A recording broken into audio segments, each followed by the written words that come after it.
आप black hole के बारे में कितना जानते हैं? क्या होगा अगर कभी आप ब्लैक होल के अंदर गिर जाएं तो? क्या आपके जिंदा रहने के कोई भी चांसेस होंगे? क्या आप किसी दूसरे यूनिवर्स में पहुंच जाएंगे? आइए साथ में जानते हैं। हम इसे ब्लैक होल कहते हैं, लेकिन ये कोई खाली जगह या फिर गड्ढा नहीं है, बल्कि ये बहुत सारा मैटर है जो एक छोटी सी जगह पर कॉम्पैक्ट हो गया है, जिसकी वजह से ग्रेविटी यानी गुरुत्वाकर्षण जो सबसे वीकेस्ट फोर्स है वो बाकी सभी फोर्सेस के ऊपर हावी हो जाती है। सबसे पहले आइंस्टीन ने ब्लैक होल के होने का प्रिडिक्शन किया था अपनी थ्योरी ऑफ जनरल रिलेटिविटी से। जब बहुत ही बड़ा सा सितारा टूटता है तो वो एक छोटा सा कोर स्पेस के अंदर छोड़ता है। अगर इस कोर का मास लगभग सूरज के वजन का 3 गुना हो तो ये ब्लैक होल बन सकता है। आसान भाषा में बोलूँ तो अगर आप पृथ्वी को दबाकर एक छोटे से मटर के दाने जितना बना दें तो ब्लैक होल बन सकता है। अब खुद सोचिए उसकी ग्रेविटी कैसी होगी। ब्लैक होल की ग्रेविटी इतनी ज़्यादा होती है कि उससे लाइट तक नहीं बच पाती, और लाइट से तेज ट्रैवल करने वाली चीज़ दुनिया में है ही नहीं। इसीलिए आप ब्लैक होल को कभी देख नहीं सकते, लेकिन हम इन्हें डिटेक्ट ज़रूर कर सकते हैं।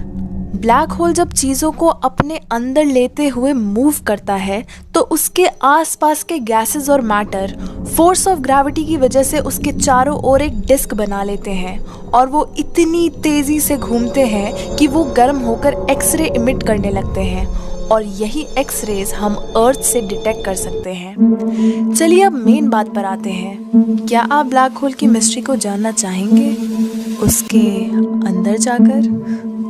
स्टीफन हॉकिंस का मानना है कि ब्लैक होल हमें दूसरे यूनिवर्स में लेकर जा सकते हैं। तो क्या आप एक दूसरे डायमेंशन में पहुंच जाएंगे? जैसे जैसे ब्लैक होल आपको खींचना शुरू करेगा, आप महसूस कर पाएंगे कि आपकी तेज़ी बढ़ रही होगी। फोर्स ऑफ ग्रेविटी आपको एक्सेलरेट करती जाएगी। ब्लैक होल की ग्रेविटी इतनी ज़्यादा होती है कि आपकी बॉडी का जो हिस्सा आगे होगा वो उसे खींच कर स्ट्रेच कर देगी। ऐसा भी हो सकता है कि आप ब्लैक होल के पास जाने से पहले ही टुकड़ों में बट जाएं। लेकिन चलिए मान लेते हैं कि आप लकी थे और आपके साथ ऐसा नहीं हुआ। आप अभी भी ब्लैक होल की तरफ मूव कर रहे हैं और आपकी बॉडी में एक अजीब किस्म का खिंचाव महसूस कर सकते हैं। सभी ब्लैक होल में एक इवेंट होराइजन होता है, वो पॉइंट जहाँ का ग्रेविटेशनल पुल इतना ज़्यादा होता है कि आप उससे बाहर नहीं निकल सकते। The point of no return.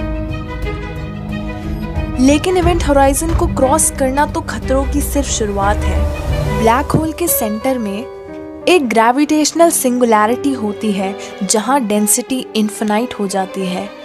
वहाँ पहुँचते पहुँचते आपको पता भी नहीं चलेगा कि कब आप उस ब्लैक होल का पार्ट बन गए।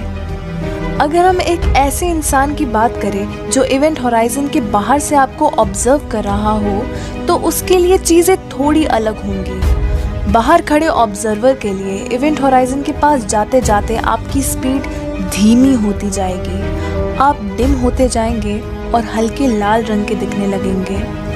ऑब्जर्वर को टाइम स्लो होता दिखेगा। ऑब्जर्वर के लिए आप कभी इवेंट होराइजन क्रॉस करेंगे ही नहीं। एंड में आप बस ब्लैक होल के पास जाकर रुक जाएंगे। यहाँ हम कह सकते हैं कि टाइम रुक जाता है लेकिन स्पेस आगे बढ़ता रहता है।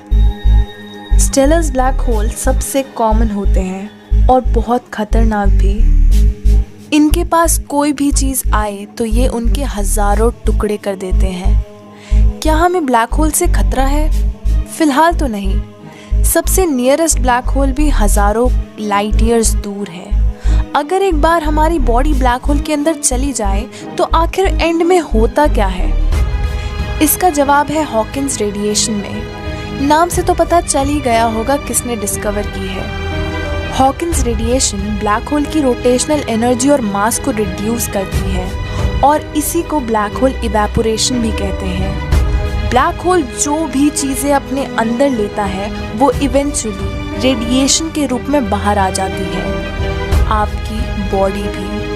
लेकिन काफ़ी साइंटिस्ट का मानना है कि ये रेडिएटेड मैटर एक दूसरे फॉर्म में बदल जाता है जो कि एक दूसरे यूनिवर्स में एग्जिस्ट कर सकता है। ये बस थ्योरीज हैं, इनका अभी तक कोई साइंटिफिक प्रूफ नहीं मिला है। तो बताओ, अभी भी इरादा है क्या ब्लैक होल को एक्सप्लोर करने का? आई होप आपको ये वीडियो पसंद आई होगी।